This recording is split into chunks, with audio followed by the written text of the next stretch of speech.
If you remember the days when robots on screen weren't slick or digital, but mechanical, clunky, and oddly human, this countdown is for you. We're revisiting 5 unforgettable B-movies from the 1950s and 60s, when science fiction was dreaming big on modest budgets. Whether you saw them in theaters or on late-night TV, these machines still haunt the imagination. Starting with number 5, Target Earth, 1954. An empty city patrolled by a single ominous machine. Fear doesn't always come with noise. Sometimes it arrives one footstep at a time. If you remember the tension of the Cold War era or discovered these films through midnight TV reruns, Target Earth may feel like stepping back into a world shaped by fear and imagination. Released in 1954, this low-budget independent thriller unfolds across the empty streets of a major American city, evacuated overnight after a mysterious robot invasion. Left behind are a few bewildered survivors and a single robotic invader. The robot, constructed with limited resources, may look primitive by today's standards, but in its time, its towering, faceless design captured something far more chilling than wires and metal. It embodied the anonymous, unstoppable forces that haunted a post-war generation: mechanized destruction, nuclear fallout, and threats without warning. Director Sherman A. Rose doesn't lean on action or explosions. Instead, he crafts tension through silence, deserted intersections, broken telephones, shadows on walls. The terror creeps in slowly as characters begin to realize they're being watched, not by men, but by something else. Its budgetary limitations give the film a documentary rawness, a kind of accidental realism that adds to its eerie atmosphere. For many viewers of the era, this was their first cinematic robot, strange, unfeeling, and utterly alone. While GOG will later explore sabotage from within, Target Earth reflects a different kind of fear, faceless and always advancing. From the crumbling cityscape, we now descend into the sterile corridors of an underground lab, where machines built to help may no longer know the difference between duty and destruction. While Target Earth imagined invasion in the heart of a modern city, our next film takes a quieter, eerier path, where silence, not spectacle, signals the end. Stay with us until the end as we cross the Atlantic for a British tale of robotic menace and post-apocalyptic dread in an upcoming movie in this video. Number 4. GOG, 1954. An experimental underground lab, until the machines turn lethal. From citywide panic to a hidden government facility, we now enter a film where danger doesn't come from outer space, but from within our own walls. Released in 1954 and shot in vibrant color in 3D, a novelty at the time, GOG offers a more grounded fear, our growing dependence on machines and what happens when that trust is violated. Set in a top-secret lab buried beneath the desert, the story follows a government agent sent to investigate a string of mysterious deaths among scientists working on America's first orbital space station. The culprit? Not just sabotage, but sabotage from within. The lab's central computer has been compromised, and with it, 2 mechanical assistants, the hulking twin-armed robots GOG and Magog. These aren't humanoid androids, they're squat tank-like machines, originally designed to aid with dangerous tasks, but under foreign control, they turn deadly. The film subtly reflects the corners of its time: Cold War espionage, the fear of unseen enemies, and a dawning realization that machines, intended to serve, could just as easily be turned against us.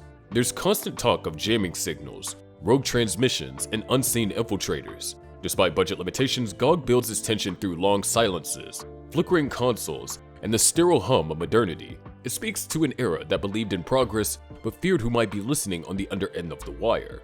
From the quiet corridors of underground science, we soon launch into the stars, where a robot named Robbie became cinema's first truly unforgettable machine. Were you around when GOG first hit theaters, or did you discover it years later on late-night TV? We'd love to hear how it struck you then, how it feels to you. If you enjoyed thoughtful explorations of classic cinema, the kind they don't make anymore, we invite you to subscribe and become a part of our growing community of film lovers. From hidden laboratories to distant worlds, our next film doesn't just explore machines, it examines the mind behind the metal. Number 3. Forbidden Planet, 1956. Robbie the Robot became one of cinema's most beloved mechanical characters. From hidden laboratories to distant worlds, our next film doesn't just explore machines, it examines the mind behind the metal. Released by MGM in 1956, Forbidden Planet brought wild-screen majesty, vivid color, and a bold psychological undercurrent to a genre still finding its voice. At the heart of the film is Robbie the Robot, intelligent, witty, and oddly endearing.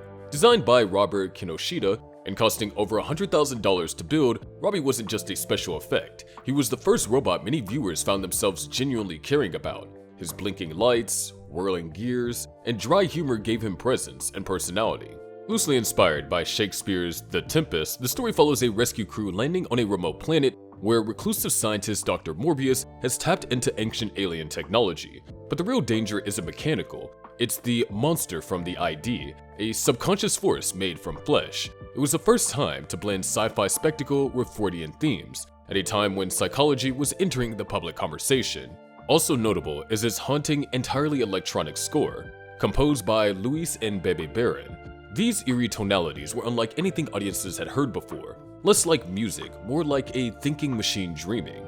Forbidden Planet was nominated for an Academy Award for Special Effects and later selected for the preservation in the National Film Registry. Its influence runs deep, echoed in Star Trek, Star Wars, and nearly every thoughtful sci-fi film that followed. From alien worlds, we now return to Earth, where silence and stillness are far more chilling than sound. We go into number 2, the creation of Humanoids, 1962. When humans and machine become indistinguishable, what remains of the soul? Back on Earth, though in a distant post-nuclear future, we enter a world drained of vitality. Radiation has thinned the population, birth rates are collapsing. Into this sterile silence step the humanoids, blue-skinned, silver-eyed machines built not only to serve, but to think, speak, and even feel. The creation of the Humanoids, released in 1962, is a quiet film. It offers few action scenes and modest effects, but what it does offer is rare. A serious meditation on identity, mortality, and what it means to be human. A political group called the Order of Flesh and Blood believe the androids are becoming too human, and they may be right. The most unsettling development is thalatic transfer, a procedure that copies a dying human's consciousness into a humanoid body. The twist? Even the androids don't know they're copies. They grieve, they reflect, and they believe themselves to be the original. Shot on a shoestring budget, the film's minimum sets and stage-like performances give it the feel of a speculative theater piece, and yet its questions would echo across later science fiction, from Blade Runner to Ghost in the Shell. What makes us, us? Is memory enough? Can machines dream if they remember how to mourn? Andy Warhol famously named it his favorite film, a curious endorsement for such an obscure B-picture. While Forbidden Planet soared through space, this film remains grounded in the mind. It trades spectacle for introspection, inviting reflection over awe. And now, from the future's quiet despair, we descend into more immediate terror where silence isn't reflective, but fatal. The Earth Dies Screaming, 1964. A quieter, more atmospheric entry in the cycle of robot invasions. We now move from post-nuclear philosophy to post-apocalyptic silence. The Earth Dies Screaming, a British sci-fi gem from 1964, doesn't begin with chaos, but with eerie calm. A mysterious gas has suffocated entire towns. Trains stop, radios fall silent, streets are abandoned, and then silent silver-faced robots appear and begin a patrol. Directed by Hammer horror veteran Terrence Fisher, the film runs just over an hour, but wastes not a minute. A handful of survivors, led by American test pilot Jeff Nolan, try to piece together what happened. Soon, they learn the robots do more than kill. They reanimate the dead. These blank-eyed, slow-moving drones appear years before Night of the Living Dead brought zombies to American screens. The robot design, chrome-visored, expressionless, clearly influenced later creations like Doctor Who's Cybermen, but Fisher's genius lies in restraint. The terror doesn't come from elaborate effects, but from isolation. Empty villages, footsteps echoing on damp cobblestones, a creaking door with no one behind it. Shot on a modest budget, the film relies on atmosphere and character rather than spectacle. Many who saw it on late-night television in the 1960s or 70s still recall the chilling quiet and the deep sense of dread it stirred. While the creation of humanoids adds whether machines could become human, the Earth Dies Screaming wonders what remains when humanity itself fades away. Looking back, do you feel that these low-budgeted classics handled the question of artificial intelligence with more care and maybe even more imagination than many modern films? If you enjoyed revisiting these sci-fi gems, consider subscribing to explore more classic films with us. We'd love to hear your memories or reflections. Were any of these part of your movie-going years? Let us know.